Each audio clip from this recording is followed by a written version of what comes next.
जो सबसे बैठे, आप सोचते हैं कि हम पिछड़ा और अति पिछड़ा का हम वोट बैंक बनाएं और दलित और इसका, ये वोट बैंक नहीं बनने वाला है। जातिगत जनगणना को लेकर बिहार में सियासत गर्म है और इसी बीच नेता प्रतिपक्ष तेजस्वी यादव ने पत्र लिखकर 13 मुख्यमंत्री सहित 33 बड़े नेताओं को पत्र लिखकर एकजुट होने की अपील की है, जिसका विरोध बिहार सरकार के उद्योग मंत्री शाहनवाज हुसैन ने किया है। उन्होंने कहा कि तेजस्वी को पहले पार्टी में एकता बनाने की जरूरत है, फिर कहीं और एकता बनाएं। अरे पहले पार्टी में ना एकता बनाए, राजद में पहले एकता बनेगा तब ना दूसरी जगह बनेगा। पहले अपनी पार्टी में एकता बनाएं, अपनी पार्टी को मजबूत करें, चिंतन करें कि इतने साल से वो पार्टी सत्ता से क्यों दूर है, क्यों जनता उन्हें स्वीकार नहीं कर रही। वो उनको अपनी पार्टी को मजबूत करना चाहिए। हर दल को जैसे बीजेपी काम कर रही है उस तरह सीखना चाहिए, काम करना चाहिए, जनता के सरोकार में जुड़ना चाहिए। जब उनकी पार्टी में एकता नहीं है उनके, तो दूसरी की एकता क्या करेंगे। एनडीए में से एकता है, भाजपा जदयू एकदम चट्टानी एकता है। एनडीए एकदम मजबूत है। नीतीश कुमार जी के नेतृत्व में एनडीए की सरकार पूरे 5 साल चलेगी। 2025 तक नीतीश कुमार जी मुख्यमंत्री के तौर पर एनडीए का नेतृत्व कर रहे हैं। सारे मंत्री मेहनत कर रहे हैं। हम देश के अंदर बेहतरीन काम बिहार प्रदेश करके दिखा रहा है।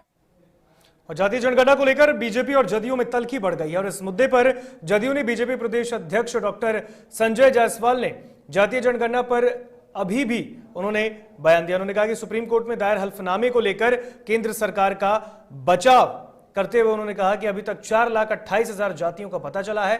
इतनी सारी जातियों की जनगणना कैसे की जा सकती है। केंद्र सरकार का जो फैसला है वो सबके लिए सर्वमान्य है। पूरे साफ बताया गया कि 4,28,000 जातियों की रिपोर्टिंग हुई है।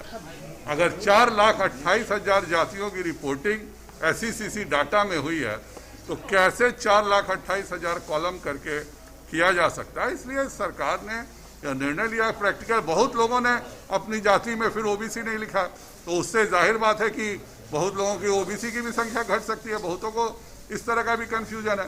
तो जो पार्टी केंद्र सरकार ने सोचा समझा निर्णय किया, महाराष्ट्र में जब केवल 484 जातियां रजिस्टर्ड हैं और महाराष्ट्र में जब SECC डाटा हुआ तो वो जातियों की संख्या 52,000 पार कर गई। तो 52,000 जातियों के कारण यह प्रैक्टिकल नहीं। जाति आधारित जनगणना को लेकर एक बार फिर से जेडीयू और बीजेपी आमने सामने है। जहां बीजेपी कह रही है कि जातीय जनगणना कराना मुश्किल है, तो वहीं जदयू संसदीय बोर्ड के अध्यक्ष उपेंद्र कुशवाहा ने साफ तौर पर कहा है कि यह चिंता का विषय है और अगर जातीय जनगणना नहीं होती है तो यह बहुत ही दुर्भाग्यपूर्ण होगा। महाराष्ट्र वाले मामले में जो सुप्रीम कोर्ट में जवाब है, चिंता का विषय है, लेकिन देश भर में जनरल सेंसस के साथ जात की गिनती कराने का जो डिमांड है, हमारे मुख्यमंत्री जी ने सर्वदलीय प्रतिनिधि मंडल के साथ जाकर दिया है प्रधानमंत्री जी को, उस पर अभी अंतिम निर्णय नहीं हुआ है। निश्चित रूप से हम मानते हैं कि जो भी महाराष्ट्र के संदर्भ में केंद्र सरकार ने कहा है वह चिंता का विषय जरूर है, लेकिन हम अभी भी उम्मीद है हमारी कि पॉजिटिव डिसीजन होगा, क्योंकि अगर पॉजिटिव डिसीजन इस मामला में नहीं होता है तो दुर्भाग्यपूर्ण होगा। मुख्यमंत्री नीतीश कुमार ने शनिवार को सुपौल के आधुनिक पुलिस लाइन भवन का उद्घाटन किया है। सदर बाजार के कर्णपुर रोड पर आधुनिक पुलिस लाइन भवन का निर्माण हुआ है और इस मौके पर एसपी मनोज कुमार और डीएम महेंद्र कुमार भी मौजूद रहे। इस नए पुलिस लाइन परिसर में कई सुविधाएं मुहैया कराई गई हैं। जल्द ही समस्त पुलिसकर्मी नए भवन में शिफ्ट होंगे।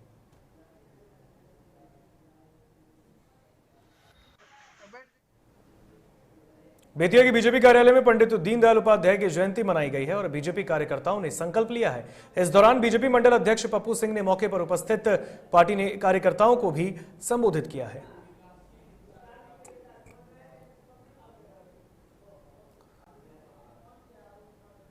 पटना के बीजेपी प्रदेश कार्यालय में आज पंडित दीनदयाल उपाध्याय की 105वीं जयंती मनाई गई है, जिसमें केंद्रीय मंत्री अश्विनी चौबे और बीजेपी प्रदेश अध्यक्ष डॉक्टर संजय जायसवाल मौजूद रहे। कार्यक्रम को संबोधित करते हुए संजय जायसवाल ने कहा कि पंडित दीनदयाल उपाध्याय की प्रेरणा से ही अंत्योदय योजना की शुरुआत की गई, जिसे जमीन पर लाने का काम प्रधानमंत्री ने किया है। वक्ताओं ने पंडित दीनदयाल की उपलब्धियों को चर्चा करते हुए उनकी श्रद्धांजलि दी है।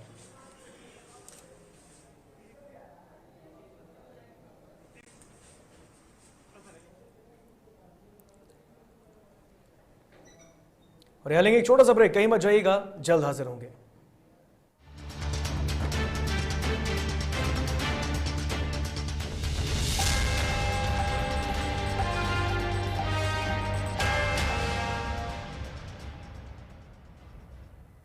Elite institute. अगर आपके अंदर चाह है तो एलीट आपकी राह है। IIT हो या मेडिकल, आप चाहते हैं अपने आप को उत्कृष्ट दिखाना, आप चाहते हैं खुद को एक IITian के रूप में दिखना या मेडिकल के क्षेत्र में आगे बढ़ना, तो एलीट आपके लिए एक बहुत बड़ी ताकत के साथ आपके सामने है। आइए, खुलिए, बढ़िए, पहुंचिए। Elite institute. दादी, इतने सारे पापड़ बन गए, क्या करे? कच्चा पापड़, पक्का पापड़, एक्स्ट्रा पापड़, इंस्टा पापड़, टक्कर दादी के छत का पापड़ विद ऑनलाइन प्रेजेंस बन गया धाकड़। फोन पे करके ऑर्डर ही ऑर्डर, सब वाह हो गए इसको खाकर। कच्चा पापड़, पक्का पापड़, चंडीगढ़ टू चेन्नई बढ़िया सापड़। कच्चा पापड़, पक्का पापड़, एक्स्ट्रा पापड़, इंस्टा पापड़। बिजनेस बढ़ाओ इंडिया के फास्टेस्ट 4G के साथ। स्पीड से बढ़ो विद वी गिगानेट। घर चाहिए, मकान चाहिए कि चाहिए दुकान, या फिर चाहिए जमीन जायदाद, वो भी बिना ब्रोकर, बिना कमीशन के, 100% लीगल। अधिक जानकारी के लिए देखिए हमारा खास कार्यक्रम बिल्डिंग बाजार।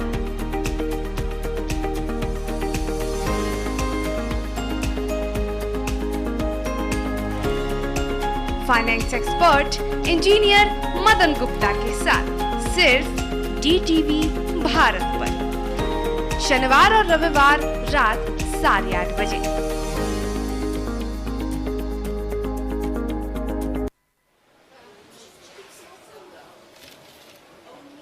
और ये रहा आपका बर्थडे गिफ्ट। पापा,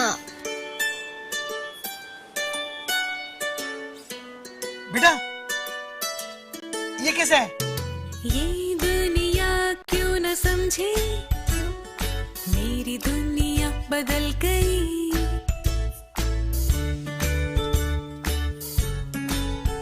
और ये देखो पीहू,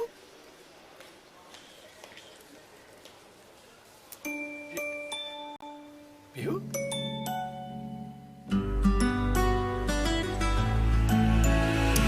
गुड़ियों से खेलने वाली तेरी गुड़िया बड़ी हुई।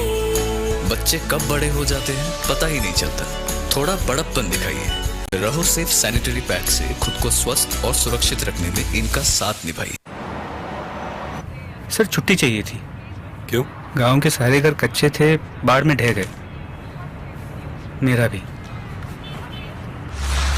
Good morning sir.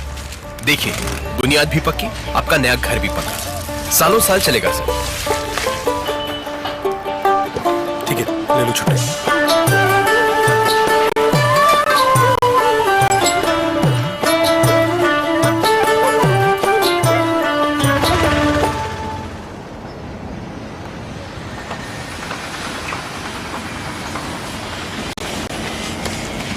लो, हो गया घर पक्का।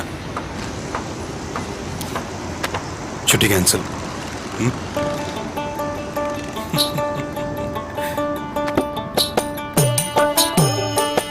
सच्ची खुशी वही होती है जिसकी बुनियाद दूसरों की खुशी में हो।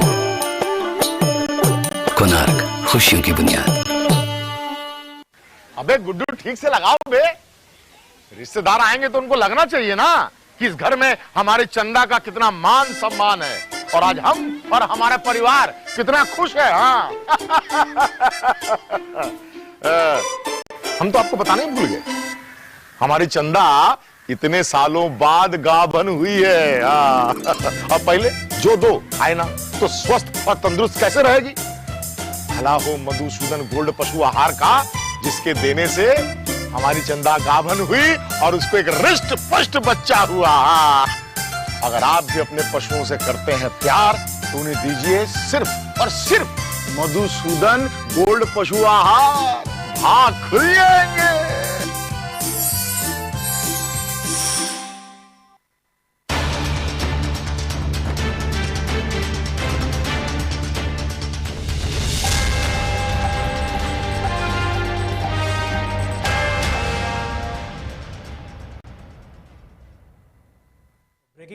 ब्रेक के बाद आपका फिर से एक बार स्वागत है डीटीवी भारत में। और बड़ी खबर भी आप सबको पता है कि कटिहार के लाल शुभम के यूपीएससी में टॉप करने के बाद शुभम को बधाई देने का तांता लगा हुआ है।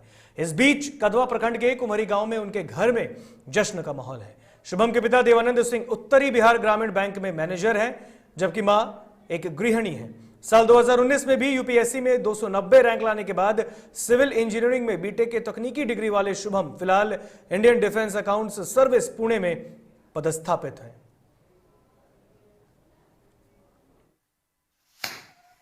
वो मेरे जीवन का सबसे खुशी का पल है। इससे अधिक खुशी की बात कोई हो नहीं सकती है। सारा जीवन हमने उसके लिए सेक्रीफाइस किया, बच्चों के लिए सेक्रीफाइस किया, और एक सपना देखा था कि जिस ऊंचाई पर, जिस मुकाम पर हम नहीं पहुंच पाए, कुछ पारिवारिक समस्या के कारण पिताजी अर्ली एज में गुजर गए, जिसमें 10th में पढ़ता था। तो जहां जाने के लिए हमने संकल्प किया था उस ऊंचाई पर नहीं जा सका, लेकिन उसी दिन हमने संकल्प किया कि मैं अपने बच्चे को जरूर एक न एक दिन उस ऊंचाई पर पहुंचाऊंगा जहां पे मैं जाना चाहता था। बहुत खुशी हो रही है, खुशी से फूले नहीं समा रही हूँ। कभी सोचे थे कि बेटा मेरा ऐसा टॉप होगा? हाँ, क्योंकि वो छोटा ही था। जब उसे हम लोग पूछते थे कि बेटा क्या करोगे, जब वो मतलब बहुत छोटा था, 3 साल का था, बोलने के लिए मतलब थोड़ा सा तुतला के बोलता था, तो वो बोलता था कि हम बहुत बड़ा अफसर बनेंगे। इसलिए मुझे बहुत खुशी हो रही थी। और पापा का भी सपना था और चाचा का भी सपना था और दादी की भी सपना थी कि मेरा पोता एक बड़ा अफसर बने। All India scheme workers federation के आह्वान पर आशा कार्यकर्ताओं ने बहादुरपुर सीएचसी पर 1 दिवसीय धरना दिया है। अपनी मांगों के समर्थन में नारेबाजी करते हुए प्रदर्शन भी उन्होंने किया है। प्रदर्शन को संबोधित करते हुए एक्टू के जिला उपाध्यक्ष उमेश शाह ने कहा कि केंद्र और राज्य सरकार स्किल कामगारों को बेकार समझती है। न्यूनतम मजदूरी भी नहीं दिया जा रहा है। कुरियर वाले को पूरे दिन काम करने के बाद 90 और 200 रुपए का भुगतान श्रम कानून का उल्लंघन है। इसलिए सरकार को आशा कुरियर समेत सभी स्किल वर्कर को सरकारी कर्मी घोषित करना चाहिए।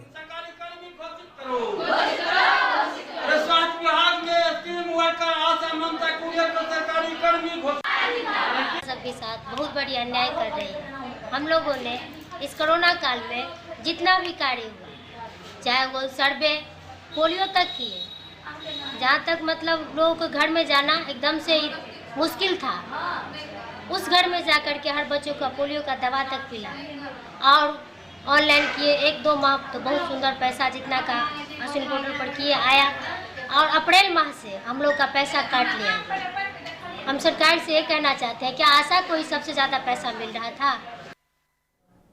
गोपालगंज जिले के कटैया थाना क्षेत्र में एक बेलगाम बोलेरो ने 7 लोगों को कुचल दिया, जिससे 3 की मौत हो गई जबकि 4 घायल हैं। घटना पंचदेवरी ब्लॉक के कुर्मी टोला गांव की है, जहां जानकारी के मुताबिक आपको बता दें कि भगवानपुर पंचायत के मुखिया प्रत्याशी देर रात गांव में प्रचार कर रहे थे। जैसे ही उनका काफिला पंचदेवरी ब्लॉक के कुर्मी टोला गांव पहुंचा, तभी नशे की हालत में तेज गति से चालक ने गाड़ी पीछे किया, जिसकी चपेट में आने से यह हादसा हुआ है। हादसे के बाद मुखिया प्रत्याशी वहां से भागने में सफल रहे, तो पुलिस ने कार्रवाई करते हुए बोलेरो को भी जब्त कर लिया है।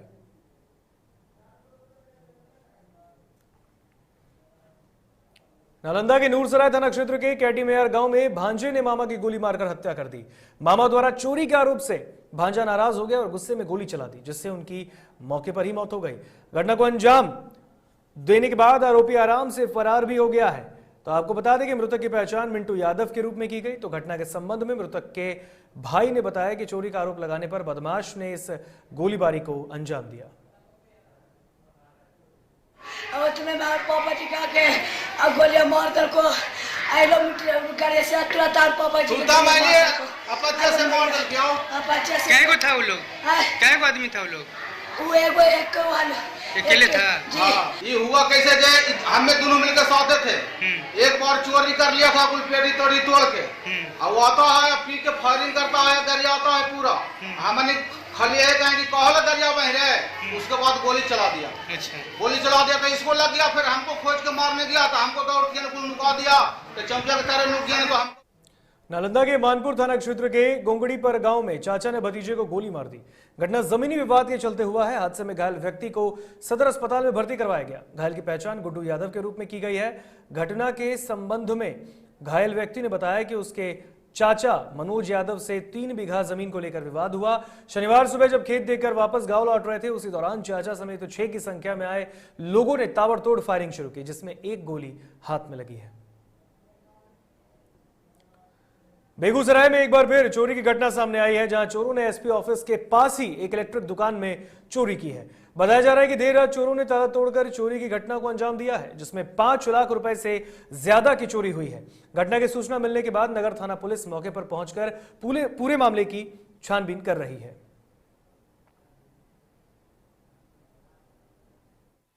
सवेरे हमको फोन दिया कि भाई आपका दुकान का ताला टूटा हुआ है।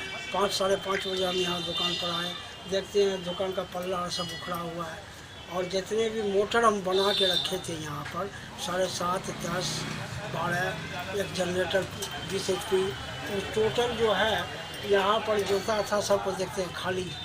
टेबल के ऊपर था 1 HP मोटर, नीचे में था 1 HP मोटर पानी वाला, वो सब भी गायब है। उसके बाद आगे हम पूरे दुकान ही करेंगे तब पता चलेगा क्या गया नहीं गया। राजधानी पटना में शनिवार को आजादी के अमृत महोत्सव के अंतर्गत नेहरू युवा केंद्र के द्वारा फिट इंडिया फ्रीडम रन का आयोजन किया गया, जिसका मुख्य उद्देश्य स्वास्थ्य के प्रति जागरूकता रही है। इसी कार्यक्रम की शुरुआत समाहरणालय परिसर से सिकंदरपुर स्टेडियम तक की गई, जहां उप विकास आयुक्त ने बताया कि युवाओं के माध्यम से लोगों को ये संदेश दे रहे हैं कि सभी ने अपने आप को स्वस्थ रखना चाहिए और प्रतिदिन अपने स्वास्थ्य पर 30 मिनट जरूर देना चाहिए। इसी क्रम में नेहरू युवा केंद्र के द्वारा आज फिट इंडिया फ्रीडम रन का आयोजन किया गया है, जिसके तहत युवाओं के माध्यम से हम लोग ये संदेश दे रहे हैं कि सभी को अपने स्वास्थ्य, अपनी फिटनेस का विशेष ध्यान रखना चाहिए और नित्य प्रति कम से कम 30 मिनट अपने स्वास्थ्य के लिए अवश्य देने चाहिए। इसी मैसेज को सब तक पहुंचाने के लिए आज ये फिट इंडिया फ्रीडम रन का आयोजन किया गया। उसका फ्लैग ऑफ अभी हुआ है, जो सिकंदरपुर स्टेडियम में जाकर के वो खत्म होगा। झारखंड की तरफ जमशेदपुर अक्षेश के तहत सफाई कर्मचारी इन दिनों अपने न्यूनतम वेतन की मांग को लेकर आंदोलनरत हैं। इसको लेकर शनिवार को सफाई कर्मियों ने अक्षेश कार्यालय का घेराव कर प्रदर्शन किया है और अपनी मांगों को लेकर हंगामा किया। तो वहीं सफाई कर्मियों का कहना है कि सरकार के लाख दावों के बाद भी मजदूरों को उनका न्यूनतम वेतन नहीं मिल रहा। इस प्रदर्शन को लेकर अक्षेश के अधिकारियों ने 29 तारीख को बैठक कर समस्या के समाधान का आश्वासन दिया है, जिसके बाद प्रदर्शन खत्म कर सफाई कर्मियों ने कहा कि मांग पूरी नहीं हुई तो उग्र प्रदर्शन किया जाएगा।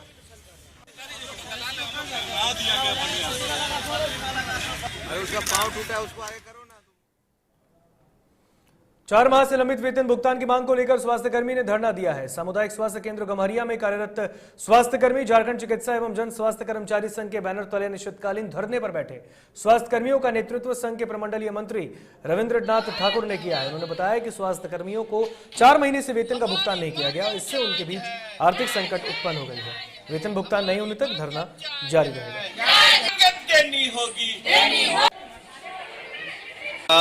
हमारी मांगे हैं, यहाँ जितने भी कर्मचारी बैठे हुए हैं गम्हरिया में, ये वेतन के लिए बैठे हुए हैं। इस कोरोना काल में जब स्वास्थ्य कर्मी इतना 24/7 के हिसाब से काम कर रहे हैं और इनको पिछले 4 से 5 महीने से वेतन नहीं मिल रहा है, ये दुर्भाग्य है हम स्वास्थ्य कर्मियों के लिए। और इसी को लेकर के पिछले 4 दिनों से गम्हरिया के साथी बैठे हुए हैं धरना पे। अभी तक कोई सकारात्मक वार्ता इनकी नहीं। और जमशेदपुर में 20 सितंबर को बर्मा माइंस थाना क्षेत्र के ट्यूब गेट के समीप स्थित जेंट्स पार्लर की संचालिका कमलजीत कौर हत्याकांड का खुलासा हो गया है। जमशेदपुर पुलिस ने मामले का खुलासा करते हुए मुख्य अभियुक्त को गिरफ्तार कर न्यायिक हिरासत में भेजा है, जिसकी जानकारी देते हुए Jamshedpur SSP doctor M Tamil Vanan ने बताया कि घटना के वक्त आरोपी ने अत्यधिक शराब पी रखी थी और पार्लर में मसाज कराने के दौरान उसने पार्लर संचालिका के साथ अश्लील हरकत करने की कोशिश की। इसको लेकर दोनों के बीच नोकझोंक हुई और आरोपी ने संचालिका के दुपट्टे से गला घोंटकर उसकी हत्या कर दी। 30 तारीख को सोमवार को बर्मा मेंस थाना अंतर्गत ट्यूब गेट के बगल में अवस्थित जो सनराइज ब्यूटी पार्लर है, उनके संचालिका कमलजीत कौर उर्फ कोमल, उनका जो है हत्या कर दी गई थी उनके अपने दुकान में ही अननोन व्यक्ति के द्वारा। तो जिसमें त्वरित गति से हम लोग काम करते हुए कांड दर्ज कर अग्रतर अनुसंधान शुरू करवाया गया था, जिसमें कल हम लोगों के लिए एक सफलता मिली है कि जो राकेश मुखी पिता है राजकिशोर मुखी और केवल हरिजन बस्ती का रहने वाला है, इनके द्वारा ये कांड का कारित करने का हम लोगों को मालूम पड़ा। इनसे पूछताछ के क्रम में इन्होंने अपने पूरे कार्य को जमशेदपुर में चोरों का आतंक जारी है, जहां बीती रात चोरों ने सिंधगोड़ा थाना क्षेत्र में 2 दुकानों में चोरी की घटना को अंजाम दिया है। चोरों ने गीतांजलि स्टूडियो से लाखों रुपए के कैमरे और महंगे गैजेट्स की चोरी कर ली, जबकि एक गल्ले की दुकान में भी चोरों ने अपना हाथ साफ किया है, जहां से नकदी और सामान की चोरी कर ली गई। दोनों दुकानों के मालिकों ने बताया कि आज सुबह जब दुकान खोलने पहुंचे तो दुकान का शटर टूटा हुआ पाया। मामले की जानकारी मिलते ही पुलिस मामले की जांच कर रही है।